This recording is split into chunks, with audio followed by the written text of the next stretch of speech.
Hi, and welcome to the Human Pulse podcast, where we talk about living well with technology. I'm Ann Trager. And I'm Fabrice Neuman. We are recording this on September 21st, 2024. Human Pulse is never longer than 30 minutes, so let's get started. So today, I really wanted to talk about what living well with technology actually means for each of us.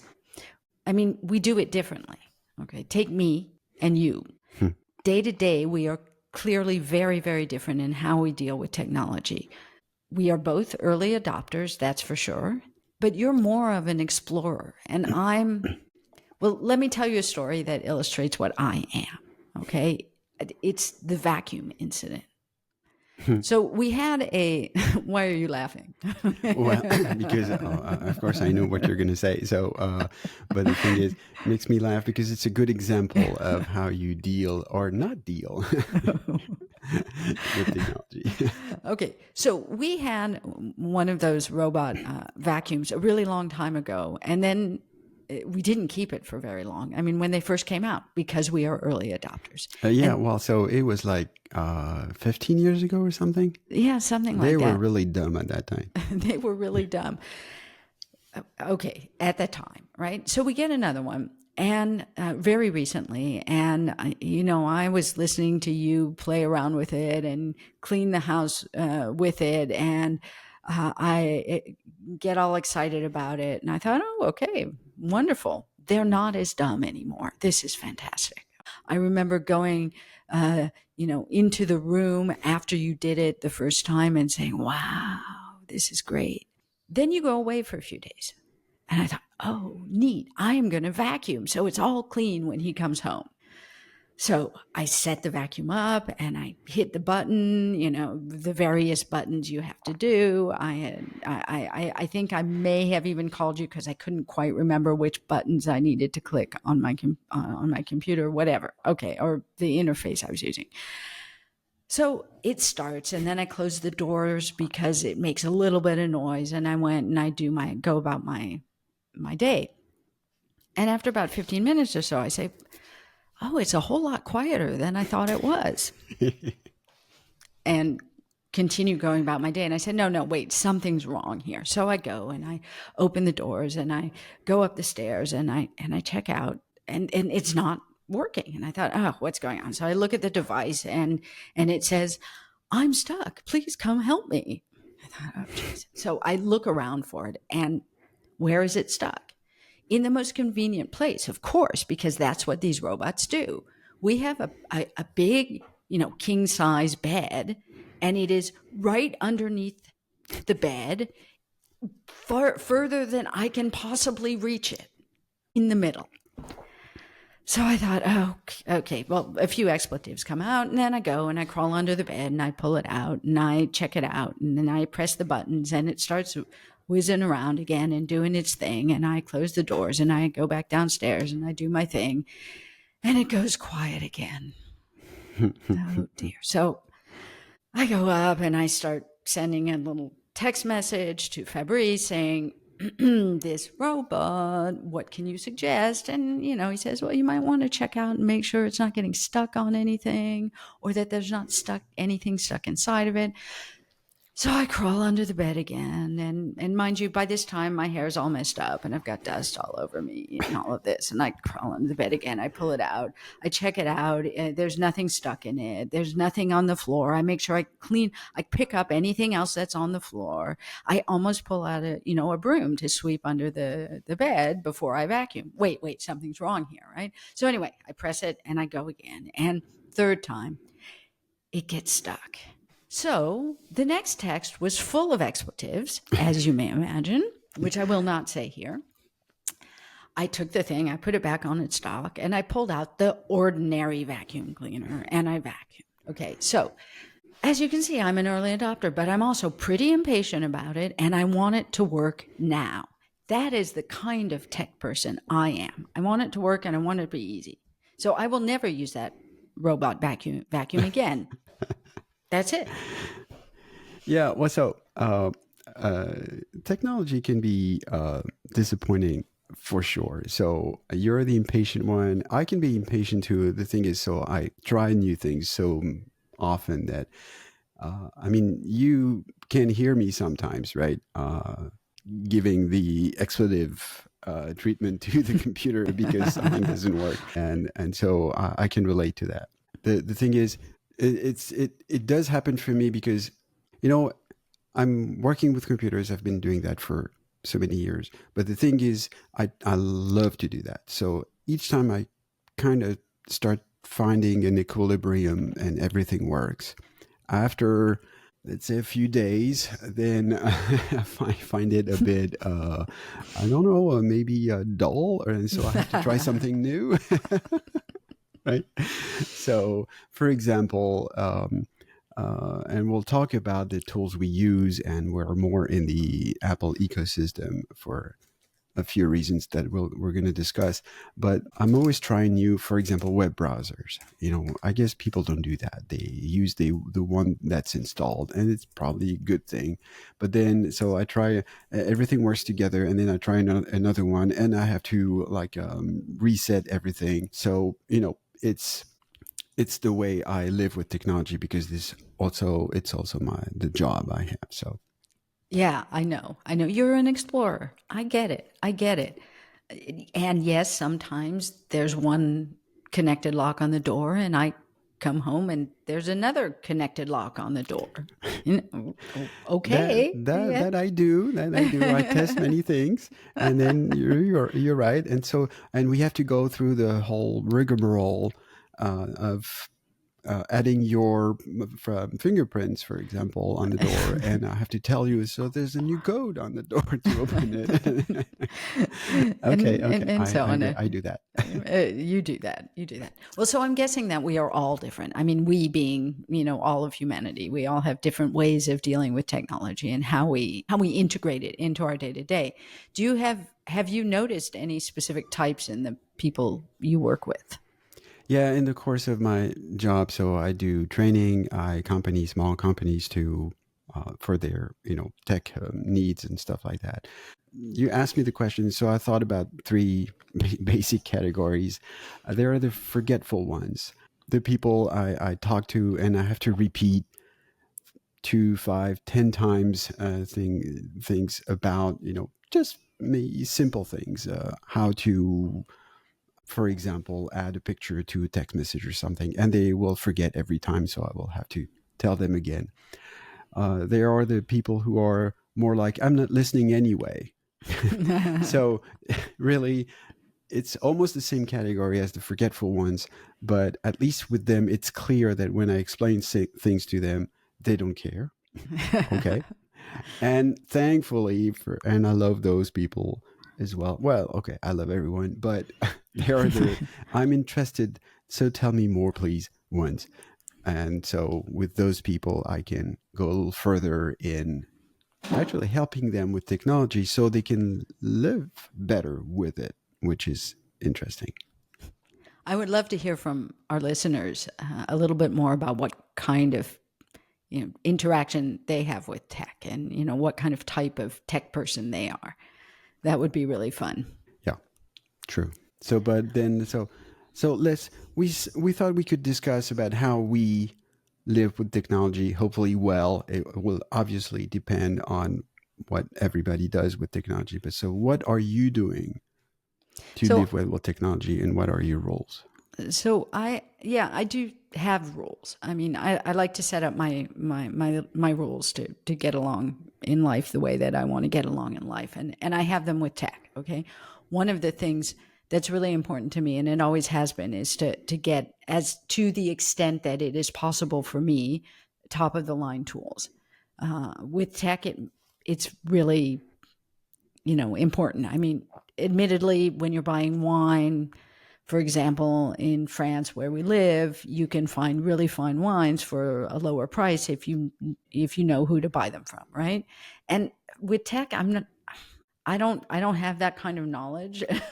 so or patience, as we've seen, to actually find the lower price things that don't work, or that do work rather. So That would be better, right? right. So I'm always buying top of the line tools. And ever since I started buying tech, I mean, I've always worked with my computer. So I remember the very first Toshiba that I bought. It was hugely expensive.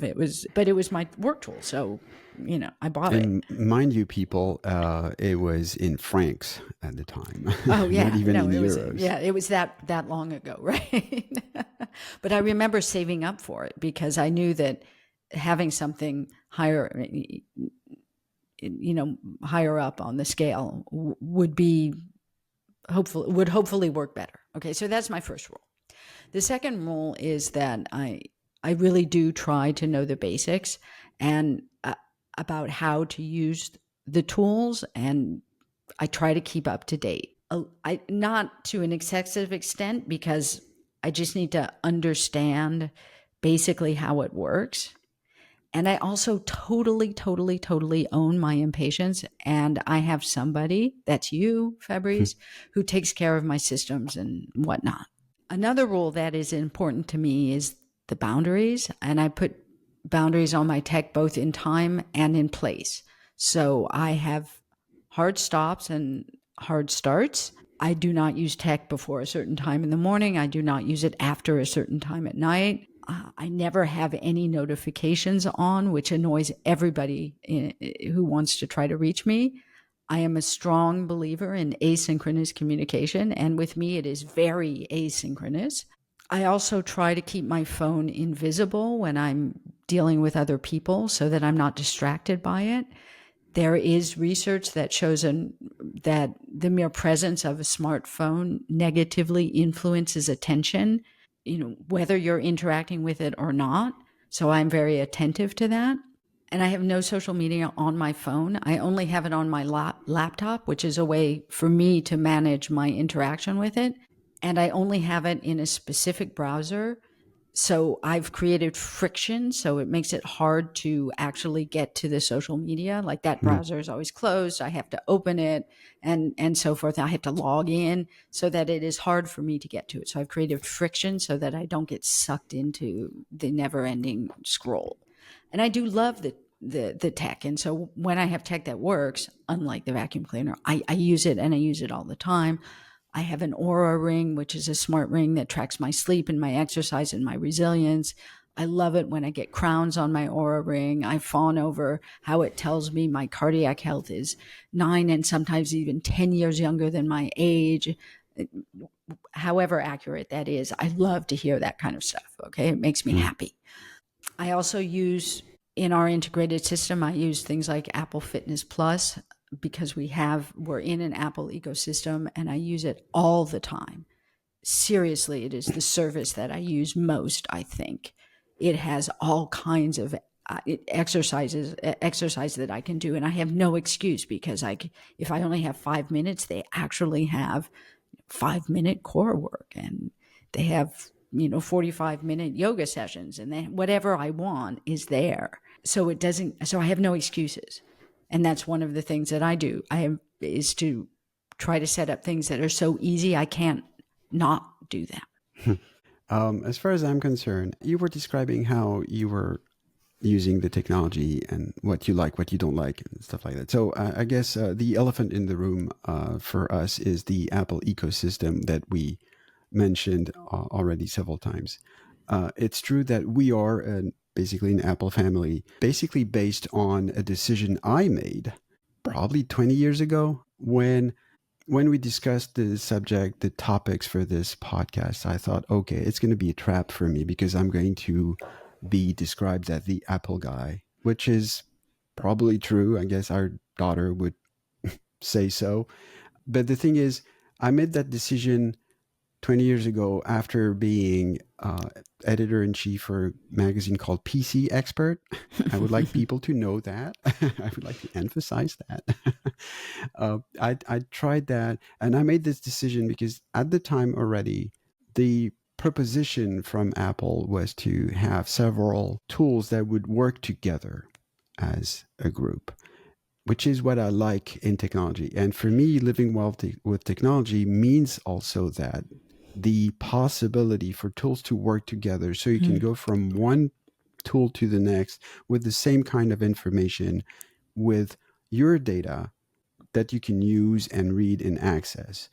So, for example, and to bounce back to what you were saying about the phone that you want to use less, one thing I'm doing to achieve the same result is to use the Apple Watch.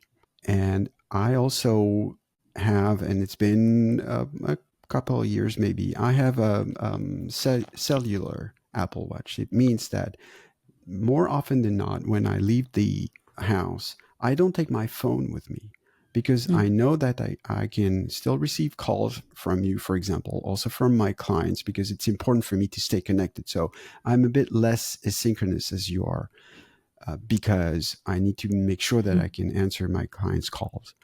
But the thing is, if I don't have my phone with me, then I'm not as tempted to look at social medias, for example, which I do have on my phone. For some time, I tried not to have social media apps on my phone, but it was more difficult for me not to have that, to be able to react more in a more direct or in more live way, if you will.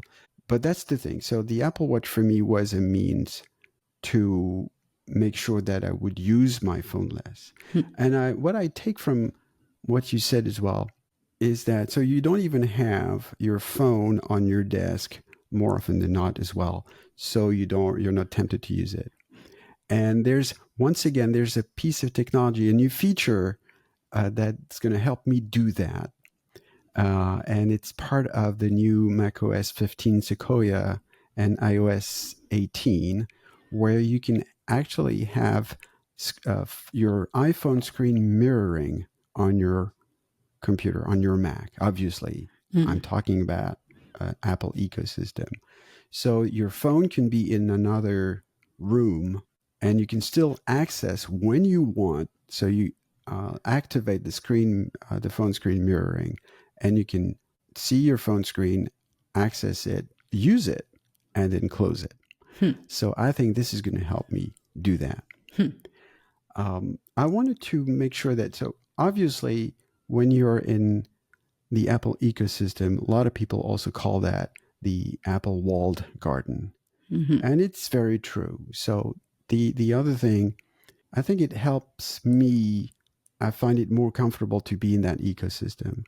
It makes, in some ways, my job more difficult because the decision I made was for me, but obviously for you and for the whole family. And somewhat recently, I tried to reintegrate and use an Android phone. And it's impossible to make it work with the whole system we have at home, because we have phones, we have Apple Watches, we have Apple TV, everything works together, and it's not very good at letting other tools get in. Yes, I So remember. I remember you trying that. yeah, and I tried really hard and trying to make sure that I could access everything on this Android phone, like the calendars. And it's obviously a problem with text messages, for example. And if I wanted to make sure that we would keep, for example, the group text messages we have, then I would have to have you change some of the tools. Yeah. Because and it's less of a problem in Europe as it is in the US, as I know that, but still the iMessage, the green bubble, blue bubble thing. It's when you're in it, it's pretty difficult to get out. And obviously, for us to be living well with technology, I have to make sure that I don't have to make you change your choices more than, yes, if I want to live well in my home. Exactly. I was going to say, Right. not only with technology, but with me. So, but then what I want to say is, part of living well with technology for me, the conclusion I came to was, I like, and it's more efficient and more pleasurable when your tools work together. And this is where I believe Apple is pretty good at that. And so you have to go through hoops, and you have to probably spend more money because, as we know, Apple tools are more expensive on average. But this is what I get from it. And maybe in order not to be too considered as the Apple guy, you were mentioning the robot vacuum cleaner, which, okay, I agree, is not very good. Still, this is a robot from a Chinese company called SwitchBot. And their approach is to have a whole bunch of different tools that integrate into their own app. Hmm. And it's pretty good as well in that regard because all those tools can work together. And I like this approach, whichever company we're talking about. So I guess that would be my conclusion for that, which is, okay, have your tools work together. It brings more peace of mind. Okay, well, that brings us to something really practical that people can do. Yes. Well, so the practical thing, yeah, the piece of advice I would give people is to, first of all, don't be like me and don't change your tools all the time. I second that. I second that. But I don't consider myself normal in that regard because, okay, it's my passion, it's my job. I also have to make sure that I can, if I want to be a good consultant to companies, I need to make sure that I try tools that I may be able to advise people to use. So, but in your daily life, in your home, make sure that if you find a tool that works, keep using it. Even if sometimes you think, oh, maybe there's something better that I could use before changing. Think about the use case. And maybe you can still make do with the tools you already have. Mm-hmm. And further in that direction, make sure that as far as possible, use the tools that come with by default with the system you use, whether it's Apple, Mac, and what have you, or Windows. There are in all those systems, and of course on your smartphones, there are apps and tools that come used by default. And if you think a bit ahead of time, if you use them when you change from one smartphone to the next, because after a few years you want to have a new one, if you use the default apps, then it will be much easier to go from one device to the next. So yeah, don't try to be too inventive with your tools, I would say. Yeah, I think that's a really good idea. I know that when I was thinking about my task management, I do a lot of work with people on how they can get organized.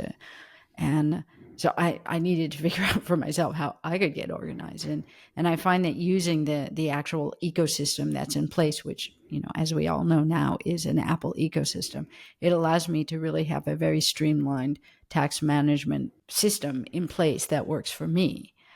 And I use reminders so that I have a list that anytime I think of anything, no matter what it is and what project it is related to, whether it's personal or work related, I can toss it onto that list either by speaking it or by typing it in using whatever device I am on. And, I call that my brain dump list. And then I will check in with that every day and dispatch those tasks into projects, only adding dates when they're pertinent, and when a date is added, then it goes onto the calendar and so on. And so I have this way of organizing my tasks in a way that does not get overwhelming and nothing gets lost.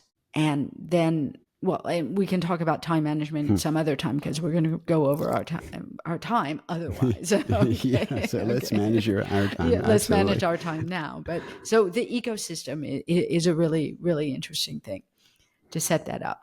So we've been talking about this really small scale, you and me, how we do with this, what we do with tech. So what about something bigger? Just share something big with us, something optimistic about tech.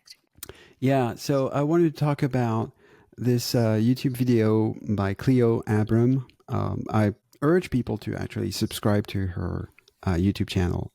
She's amazing. But so this particular video, it's a 15-minute video basically talking about farming robots, and how they can, at the same time, increase yields because we are going to need more food for the 10 billion people living on Earth pretty shortly.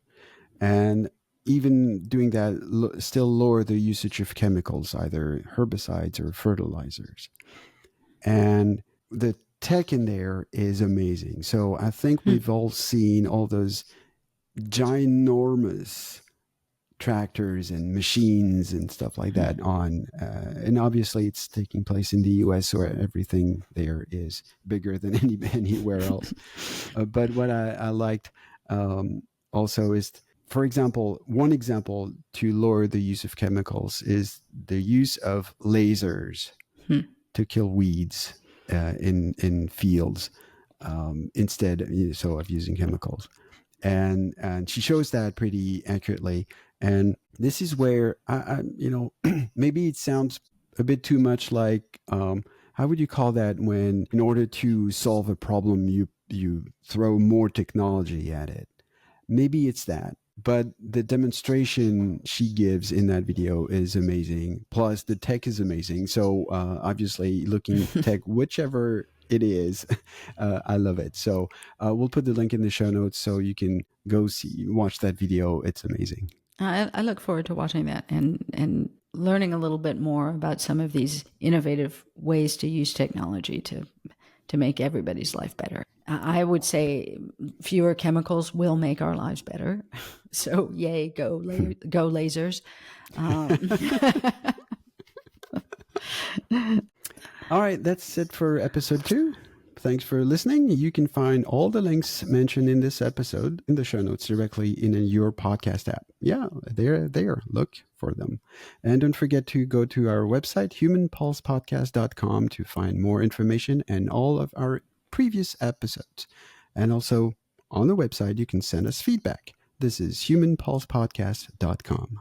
Thanks for subscribing, sharing, and please do leave us a review. It really helps. And we'll talk to you next month. Bye, all.